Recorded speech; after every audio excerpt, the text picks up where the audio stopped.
पौड़ी गढ़वाल संसदीय सीट पर बीजेपी और कांग्रेस के बीच चुनावी संघर्ष हो रहा है। देखने में आ रहा है कि पौड़ी में बीजेपी प्रत्याशी अनिल बलूनी के समर्थन में पूरी बीजेपी एकजुट है और बीजेपी ने यहां पूरी ताकत झोंक रखी है, जबकि कांग्रेस के प्रत्याशी गणेश गोदियाल चुनाव संघर्ष में वो अपनी क्षमता और छवि के सहारे टिके हैं।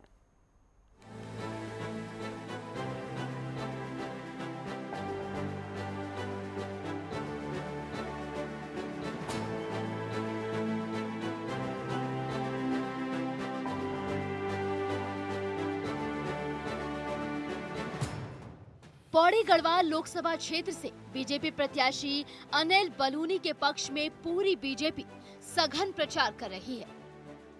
बीजेपी ने पूरे क्षेत्र के चप्पे चप्पे को मत डाला है। बीजेपी के लिए जहां एक तरफ राष्ट्रीय स्तर पर पीएम नरेंद्र मोदी की छवि मतदाताओं को प्रभावित कर रही है, तो वहीं लोकसभा क्षेत्र में बीजेपी अपने संगठन प्रचार के भरोसे भी है। अनिल बलूनी राष्ट्रीय स्तर पर बीजेपी के मीडिया प्रभारी भी हैं। गौरतलब है कि उनके नामांकन के समय केंद्रीय मंत्री स्मृति ईरानी भी पौड़ी में आई। यही नहीं, उन्होंने बीजेपी प्रत्याशी के समर्थन में रोड शो भी किया। बीजेपी पीएम मोदी की गारंटियों को आधार बनाकर मतदाताओं को अपने प्रभाव में लाने की कोशिश कर रही है। राष्ट्रीय स्तर पर कश्मीर में अनुच्छेद 370 को हटाने, अयोध्या में राम मंदिर का निर्माण करने, 3 तलाक का खात्मा, 1 रैंक 1 पेंशन जैसे तमाम पहलुओं को पीएम मोदी अपनी सभाओं में उठा रहे हैं। इसी तरह केंद्र स्तर पर उज्ज्वला और पीएम आवास योजना जैसे तमाम योजनाओं से हर वर्ग को फायदा पहुंचाने की बात भी वो कर रहे हैं। बीजेपी के चुनाव प्रचार अभियान में इन बातों का उल्लेख जमकर होता है। पौड़ी संसदीय क्षेत्र में मोदी की छवि अपने आप में सबल पक्ष है। साथ ही लोगों को यह भरोसा दिलाने की कोशिश होती है कि मोदी के नेतृत्व में देश दुनिया की तीसरी आर्थिक शक्ति बनने की दिशा में अग्रसर है। अनिल बलूनी क्षेत्र में अपने मतदाताओं से कहते हैं कि आप उन्हें जो वोट देंगे वो मोदी को सशक्त बनाने के लिए होगा। देश को मोदी के नेतृत्व की जरूरत है। इसी के साथ साथ प्रदेश में नेटवर्क के विस्तार के साथ साथ पर्यटन और तीर्थाटन से राज्य की प्रगति का संकेत देते हैं। मोदी ने उत्तराखंड की सभाओं में इस बात को दोहराया है कि ये दशक उत्तराखंड का दशक है।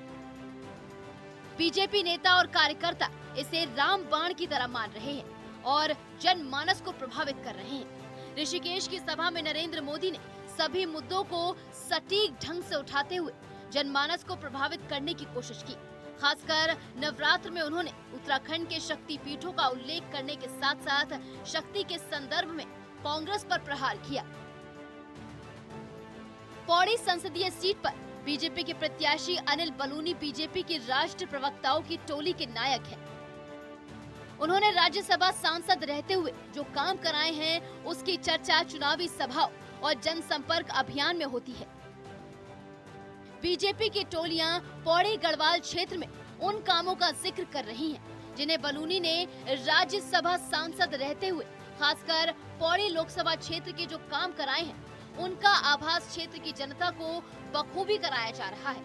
अनिल बलूनी ने उत्तराखंड में बेहतर रेल सेवा के लिए प्रयास किए। रेल मंत्री से मिलकर उन्होंने कई महत्वपूर्ण परियोजनाओं को लेकर उनका ध्यान खींचा। उनके अहम कामों में बीटीसी अध्यापकों की नौकरी सुरक्षित करने के लिए उन्होंने खास पहल की। उन्होंने पौड़ी में पर्यटन की गतिविधियों को बढ़ावा देने के लिए सांसद निधि से 15 करोड़ रुपए दिए। इससे पर्यटन के क्षेत्र में काफी महत्वपूर्ण माना जा रहा है। यह तारामंडल देश के पहले सीडीएस जनरल बिपिन रावत को समर्पित किया गया। पौड़ी में तारामंडल के लिए धन आवंटित कराना प्रमुख है। अनिल बलूनी के प्रयासों से उत्तराखंड का लगभग लुप्त होता भेलू उत्सव एक बार फिर बड़े स्तर पर मनाया जाने लगा है। माना गया है कि राज्य की बांध योजनाओं को फिर से सक्रिय करने के लिए उन्होंने अपने स्तर पर भी काफी काम किया है। बीजेपी प्रत्याशी अनिल बलूनी के लिए सीएम मोदी ने पौड़ी क्षेत्र में कुछ जनसभाएं भी की हैं। सबल पक्ष ये भी है कि वर्तमान सांसद तीरथ सिंह रावत और राज्य के कैबिनेट मंत्री धन सिंह रावत ने अनिल बलूनी को जिताने के लिए पूरी ताकत झोंकी हुई है। दोनों ही नेता गांव-गांव कस्बों में जाकर प्रचार कर रहे हैं। तीरथ सिंह रावत और धन सिंह रावत दोनों ही नेताओं का यहां अपना जनाधार रहा है। इसका फायदा अनिल बलूनी को मिलता दिख रहा है। वहीं राज्य सरकार में कैबिनेट मंत्री सतपाल महाराज ने भी चुनाव में अपना मोर्चा संभाला हुआ है। जहां तक कांग्रेस के प्रत्याशी गणेश गोदियाल की बात है, उनके पास साधनों की कमी साफ झलकती है, लेकिन अपनी अच्छी छवि के बदौलत वे चुनावी मैदान में जमकर टिके हैं। बल्कि कहा यह भी जाता है कि पौड़ी की यही सीट है जहां कांग्रेस बीजेपी के मुकाबले में खड़ी है। गणेश गोदियाल ने अपने स्तर पर व्यापक जनसंपर्क किया है, क्षेत्र में एक छोर से दूसरे छोर पहुंच रहे हैं। कांग्रेस के संगठन स्तर पर उन्हें अपेक्षित मदद नहीं मिल पा रही है। इस सीट पर कांग्रेस के अकेले विधायक पार्टी छोड़कर बीजेपी में शामिल हो गए हैं। वहीं 2019 के कांग्रेस के प्रत्याशी मनीष खंडूड़ी भी पाला बदल चुके हैं, जिसके बाद पार्टी किसी बड़ी रैली की अपेक्षा इस क्षेत्र में कर रही है। Bureau report, network 10।